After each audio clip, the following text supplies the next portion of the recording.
आज के दौर में हमारे चारों तरफ किताबें, अखबार, मैगजीन, पोस्टर, मतलब छपी हुई चीजें ही चीजें हैं। हाँ, ये हमारी जिंदगी का इतना आम हिस्सा है कि हम इनके बारे में सोचते भी नहीं। बिल्कुल। लेकिन जरा एक पल के लिए सोचिए, अगर ये प्रिंटिंग प्रेस न होता तो दुनिया कैसी होती। न स्कूल की किताबें होती, न कहानियों की। ज्ञान, सूचना, विचार, सब कुछ बस कुछ ही लोगों की मुट्ठी में बंद रहता। शायद हम आज भी उसी दुनिया में जी रहे होते जहां राजा या धर्मगुरु जो कह देते बस वही सच मान लिया जाता। बिल्कुल। आज हम इसी क्रांतिकारी आविष्कार की कहानी में गहरे उतरेंगे। हमारे पास एनसीईआरटी की इतिहास की किताब के कुछ हिस्से हैं जो बताते हैं कि कैसे चीन में शुरू हुई एक तकनीक ने पहले यूरोप में तहलका मचाया और फिर वही तकनीक भारत में आजादी की लड़ाई का एक बड़ा हथियार बन गई। ये सिर्फ एक मशीन की कहानी नहीं है, ये विचारों को पंख लगने की कहानी है। तो ये समझने की कहानी है कि जब जानकारी कुछ हाथों से निकलकर आम लोगों तक पहुंचती है तो दुनिया कैसे हमेशा के लिए बदल जाती है। तो चलिए इस सफर की शुरुआत करते हैं। ज्यादातर लोगों को लगता है कि प्रिंटिंग प्रेस मतलब जर्मनी के योहान गुटेनबर्ग, पर कहानी उससे भी सदियों पुरानी है ना? बिल्कुल, इसकी जड़ें चीन में है। छपाई की जो सबसे पहली तकनीक थी वो चीन, जापान और कोरिया में विकसित हुई। अच्छा। और ये हाथ से की जाने वाली छपाई थी जिसे हम वुड ब्लॉक प्रिंटिंग कहते हैं। वुड ब्लॉक प्रिंटिंग, ये सुनने में थोड़ा जटिल लगता है।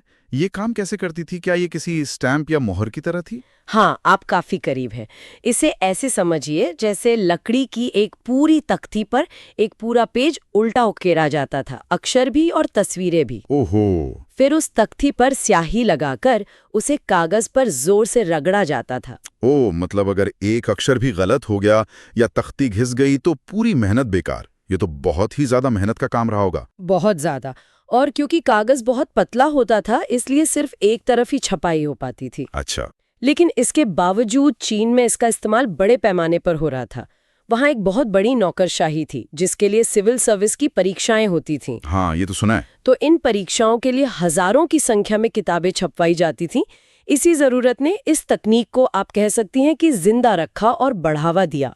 और फिर ये तकनीक चीन की दीवारों से बाहर कैसे निकली? रेशम मार्ग के जरिए व्यापारियों और यात्रियों के साथ साथ मतलब ज्ञान भी सफर कर रहा था। सही। कहा जाता है कि मशहूर यात्री मार्को पोलो 1295 में जब चीन से इटली वापस लौटे तो वो अपने साथ ये तकनीक लेकर आए। अच्छा, मार्को पोलो। हाँ, लेकिन यूरोप में ये उतनी चली नहीं। वुड ब्लॉक प्रिंटिंग बहुत धीमी थी और किताबें अब भी हाथ से लिखी पांडुलिपियों की तरह ही महंगी थीं। मतलब असली क्रांति अभी बाकी थी। तो यूरोप में वुड ब्लॉक प्रिंटिंग तो थी, लेकिन वो कामयाब नहीं हुई। साफ है कि किसी बड़े बदलाव की जरूरत थी। वो चिंगारी कहाँ से आई? कौन था वो जिसने इस धीमी प्रक्रिया को पूरी तरह बदल दिया? और यहाँ एंट्री होती है जर्मनी के योहान गुटेनबर्ग की। गुटेनबर्ग एक व्यापारी के बेटे थे और उन्होंने पत्थर चमकाने और शीशे को आकार देने की कला सीखी थी। लेकिन उनका जो असली यूरेका मोमेंट था वो तब आया जब उन्होंने खेतों में जैतून का तेल निकालने वाली मशीन देखी। जैतून का तेल निकालने वाली मशीन? उसका छपाई से क्या लेना देना? यही तो कमाल था। उन्होंने उस मशीन के दबाव डालने के सिद्धांत को समझा और उसे एक नए काम के लिए इस्तेमाल करने का सोचा। अच्छा। उन्होंने उसी मॉडल पर अपना प्रिंटिंग प्रेस बनाया, लेकिन उनका सबसे बड़ा और क्रांतिकारी आविष्कार था movable metal type. Movable metal type? इसे थोड़ा आसान भाषा में समझाइए। इसे ऐसे समझिए जैसे वुड ब्लॉक प्रिंटिंग एक रबर स्टैम्प की तरह थी जिस पर पूरा पता एक साथ लिखा हो। अगर पते में एक अक्षर भी गलत हो गया तो पूरा स्टैम्प बेकार। सही। गुटेनबर्ग की तकनीक अक्षरों के अलग अलग स्टैम्प्स या फिर लेगो ब्रिक्स की तरह थी जिन्हें आप जोड़कर कोई भी शब्द या वाक्य बना सकते थे। अरे वाह! इस्तेमाल कर सकते थे और फिर अलग करके दोबारा कोई और शब्द बना सकते थे। मतलब अब पूरा पेज एक साथ उकेरने की जरूरत ही नहीं थी। बस अक्षरों को जोड़ो, छापो और फिर उन्हीं अक्षरों से कुछ और छाप लो। इसने तो रफ्तार कई गुना बढ़ा दी होगी। कई गुना नहीं, शायद हजारों गुना। गुटेनबर्ग ने जो पहली किताब छापी वो थी बाइबल। बाइबल? उन्हें इसकी 180 प्रतियां बनाने में 3 साल लगे। सुनने में ये धीमा लगता है, लेकिन उस समय के हिसाब से ये किसी चमत्कार से कम नहीं था। हाँ बिल्कुल, एक इंसान को हाथ से बाइबल की एक कॉपी लिखने में ही कई साल लग जाते थे। सही कहा। और इसका असर ये हुआ कि किताबें सस्ती हो गईं।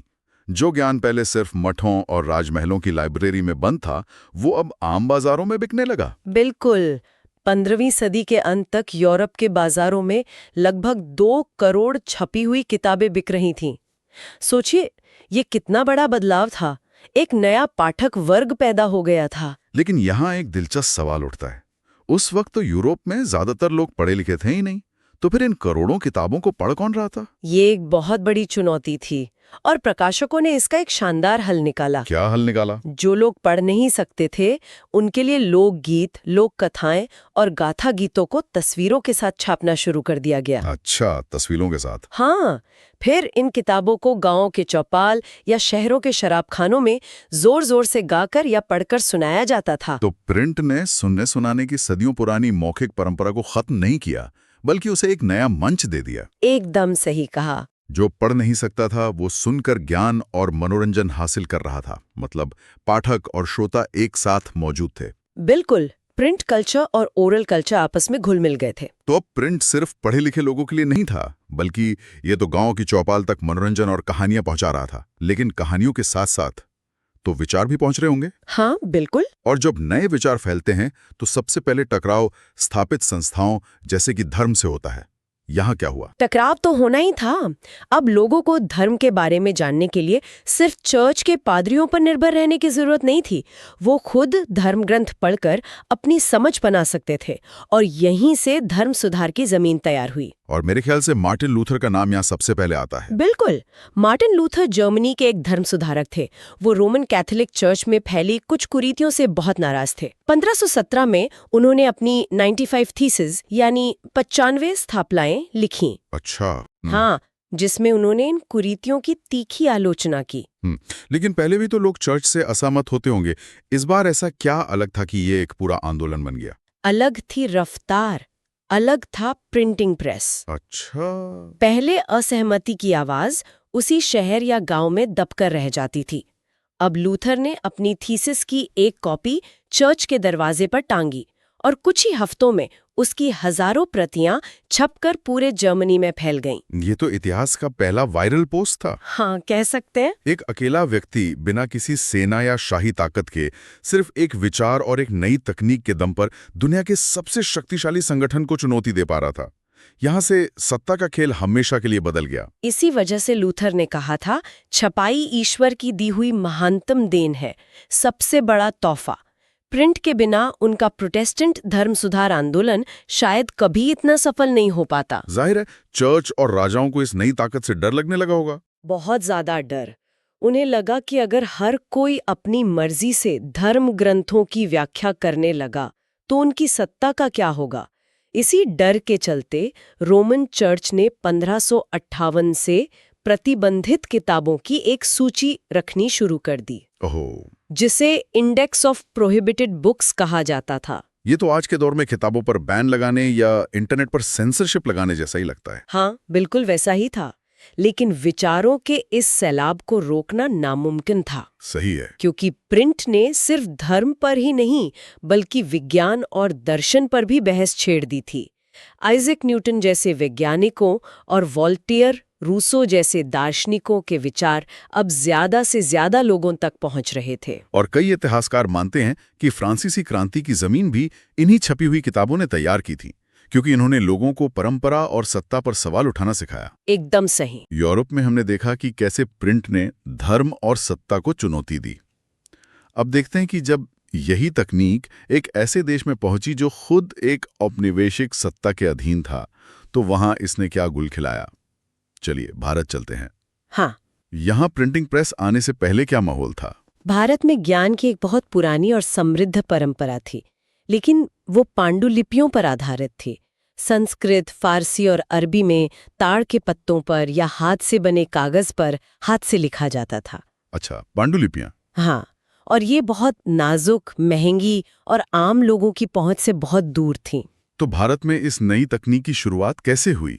पहला प्रिंटिंग प्रेस 16वीं सदी में पुर्तगाली धर्म प्रचारक गोवा लेकर आए। गोवा में? जी, लेकिन इसका असली विकास 18वीं सदी के अंत से शुरू हुआ, जब जेम्स ऑगस्टस हिक्की ने 1780 में बंगाल गजेट नाम का एक साप्ताहिक पत्र निकालना शुरू किया। तो मतलब भारत में प्रिंट की शुरुआत एक तरह के गॉसिप कॉलम से हुई, जिसमें वो कंपनी के बड़े अफसरों के बारे में लिखते थे।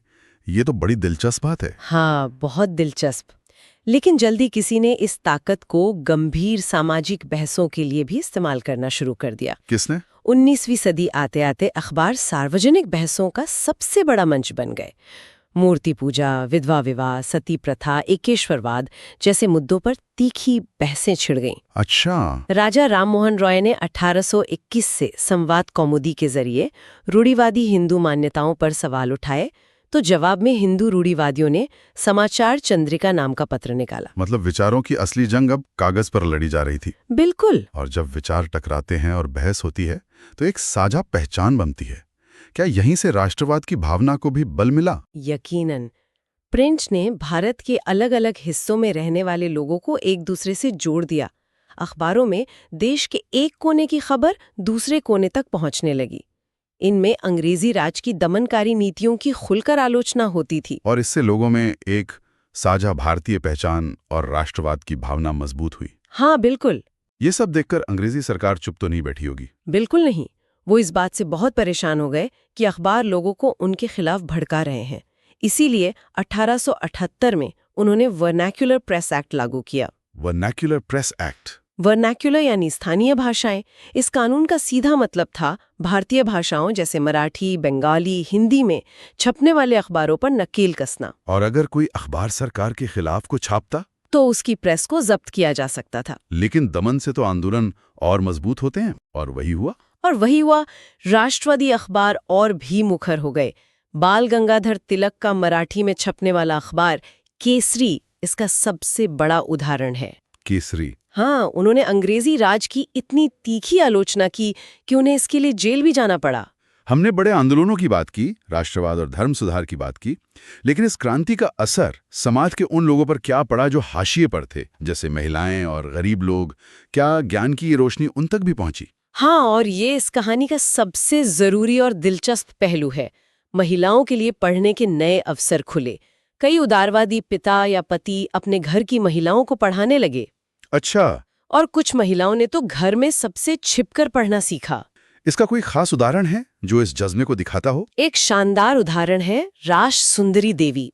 वो पूर्वी बंगाल के एक अमीर जमींदार परिवार की बहू थीं। उस जमाने में महिलाओं का पढ़ना लिखना अच्छा नहीं माना जाता था। उन्होंने रसोई में छिप छिप कर पढ़ना सीखा। एक मिनट रुकते हैं इस पर।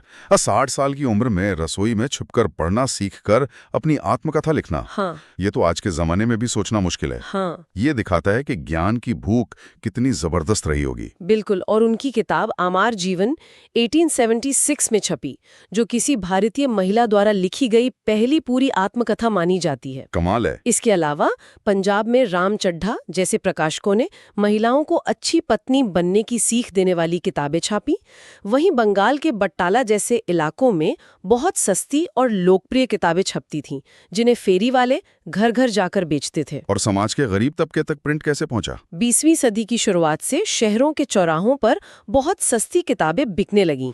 इससे फैक्ट्रियों में काम करने वाले मजदूर भी उन्हें खरीदकर पढ़ सकते थे। अच्छा। बेंगलोर के मिल मजदूरों ने तो खुद को शिक्षित करने के लिए पुस्तकालय तक बना लिए थे। क्या इनमें से भी किसी ने अपने अनुभव लिखे, अपनी आवाज उठाई? हाँ, कानपुर के मिल मजदूर काशी बाबा ने 1938 में छोटे और बड़े का सवाल नाम की किताब लिखी। छोटे और बड़े का सवाल? हाँ। इसमें उन्होंने जातीय और वर्गीय भेदभाव के बीच का रिश्ता बहुत सरल शब्दों में समझाया। इस तरह प्रिंट ने समाज के सबसे दबे कुचले लोगों को भी अपनी आवाज उठाने और अपने विचार दुनिया के सामने रखने का एक मंच दिया। तो आज की हमारी इस चर्चा का सार ये है कि छपाई सिर्फ एक तकनीकी आविष्कार नहीं था। ये एक ऐसा धमाका था जिसने दुनिया को देखने, सोचने और समझने का तरीका ही बदल दिया। हाँ।